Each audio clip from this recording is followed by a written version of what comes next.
So today we're going to talk about the characters over the years that kind of developed.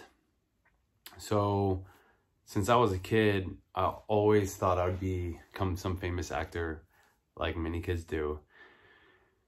And when I was real young, my grandparents had one of those real big, like a dresser looking record player with the huge speakers. I'm talking this thing with bass and bump. And then the top, you push down and then it opens up and you have like a cassette player, a record player.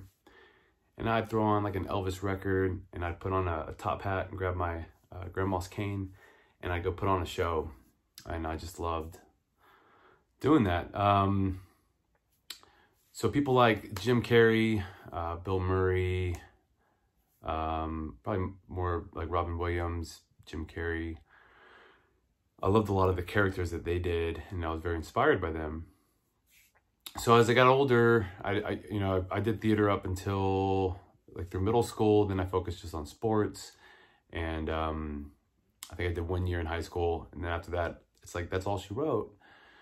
However, I was probably 21, maybe 22, and I remember I used to go to downtown Austin a lot at the time. And this one particular night, I was with a big group of friends. I want to say it was some sort of festival or something going on, definitely a busy night. And I decided to talk in an English accent, which sometimes people think it's Australian. I guess it kind of goes back and forth. So I decided, you know, if whatever someone thinks I am, whatever they guess me to be, is what I would say that they were right. Good guess. I guess I can't really show a picture of an accent, but I had like a little backstory too. It would go something along the lines of, all right then, you want to do an accent to show everyone the way you would talk when you were getting your character. And you say, that's right, I'm from a little town outside of Cambridge. Me mum, she's a baker. If people ask me any questions about her, I say that no, or if they ask what the little town was, I tell them I don't remember, I was so little. I always said Cambridge anyway.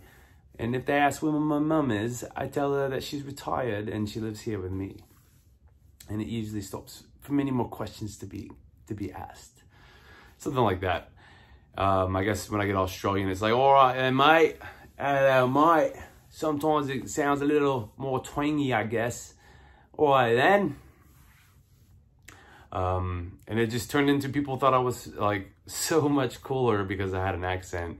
And I would test it out a little bit too. I remember one time I was in a men's restroom that had a lot of people in it.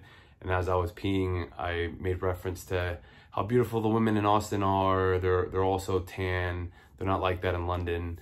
And everybody was like, oh my God, you're so cool. I'm like, I feel like I am pretty cool. But apparently having an accent makes me way cooler. So that was one of like the first characters that I'd gotten into when I went out. The second one, which hopefully I can figure out how to get a picture here. This was unintentional. This was an unintentional character. There was just a time period where I bought some cowboy boots, some Mad Dog. I think they're Mad Dogs. They're Lou Casey 1880s, I believe. And they had the stonewashed look, made them look nice and rugged. So I bought like a pearl snap shirt, bought a few cowboy hats. And this one particular night, I was down on West 6th Street, which is, I guess, at the time at least, you know, anywhere from mid-20s to mid-30s, a little more on like the preppy, dressy side. And I went cowboyed up, and I'm the only one in my group of friends that was cowboyed up, obviously. And then when we went to some of these bars, I'm the only cowboy in there. And at the time, I didn't know what peacocking was, but I later had friends reference that I was peacocking while being dressed up this way.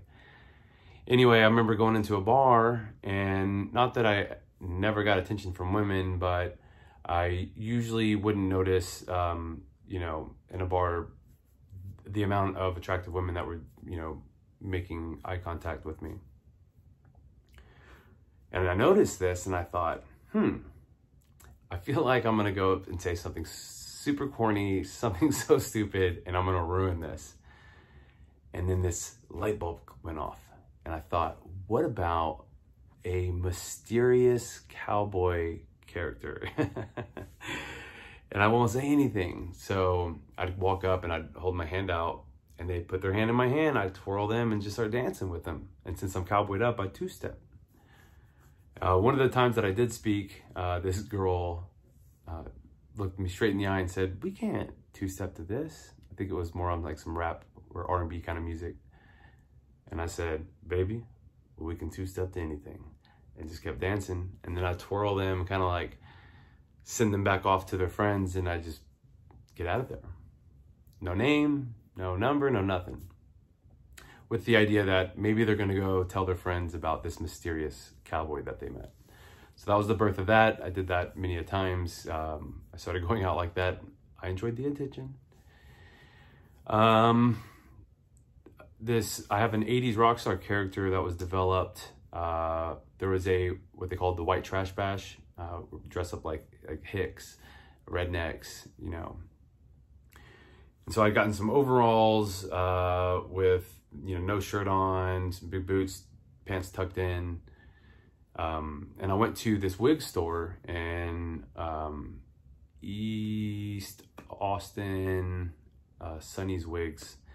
And when I went in there, I asked if they had any mullets, and she didn't even know what a mullet was. So I had to Google what a mullet was, show her the picture, and she's like, I don't know.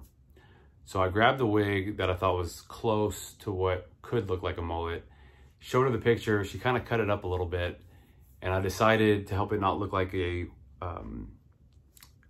wig, I would just put a bandana around it, and it would also help hold the hair back. Well, later at that party, I remember going to the bathroom, and the hair was like kind of coming out and over the bandana, and it was like total 80s rock star look. And I'm loving it. I'm like, oh my God, this is gonna be so good for another costume, another character. Well, Sherlocks was a bar, if those that don't know about Sherlocks, was this bar that was only 80 rock band cover bands. And they always had the big hair and whatnot. So I told a buddy of mine, you know, I should dress up in my 80s rock star outfit, excuse me, and go to Sherlock's and just kind of see what happens. I'll tell one specific story, because when I would do these things, they would end up being stories to other friends. And me and one of my best buds, we were living together and had a friend over, and we're telling him about this character, and he had been witness to it many a times.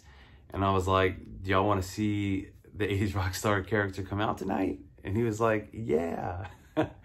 So we went up to Sherlock's, and I had people asking me if I was part of the band, and I would just go along with it, you know. And since my name's Kale and it's unique, I would tend to keep the name Kale as my name. People already think that's cool. But I would tell people when they'd ask if I was in the band, I'd say, yeah, I'm crowd entertainment. And they're like, that's so cool. They just bought into it. I'd go around dancing around the bar, around the room, between tables, up like sometimes there'd be groups of table on that specific night. I remember there being a large table of, like, you know, middle-aged women having a hoot. Anyway, you know, I dance up to those tables and get a little magic mic and give the girls some attention. They loved it. It was almost like a bachelorette style feel for them. Get out on the dance floor, I'm busting moves, and I've got some moves in my repertoire. And I'd get a lot of attention, and sometimes I'd steal the show from the band, which the band thought I was just wild and crazy, and they liked it, so they usually were cool with it. I remember being at the bar, and this girl walking up to me asking me if that's my real hair. And the funny thing is I said, you know, I acted offended, because I looked at her hair, and I'm like, is your hair real? She's like, yeah, my hair is real. And I'm like, well, how the fuck do you think that makes me feel? Okay? And then it would put a stop to that. So I learned that that's an easy way to nip that in the bud if people are questioning if my hair is real. So let's see.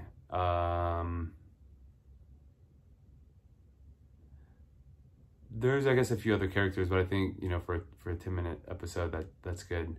I guess I never really took a shot at acting, and I found myself really enjoying putting on a show as a surprise, and people enjoying it, and that made me feel really good. So I guess a little bit of an attention whore in that regard. So hope you enjoyed that. And if I did not mention doing the picture of the 80s rockstar character, I will go ahead and do that now and let you see a couple pictures of what that looks like. So hope you enjoyed the episode. Comment your thoughts, like, and subscribe. I think it's on this side because it's on my phone. Cheers.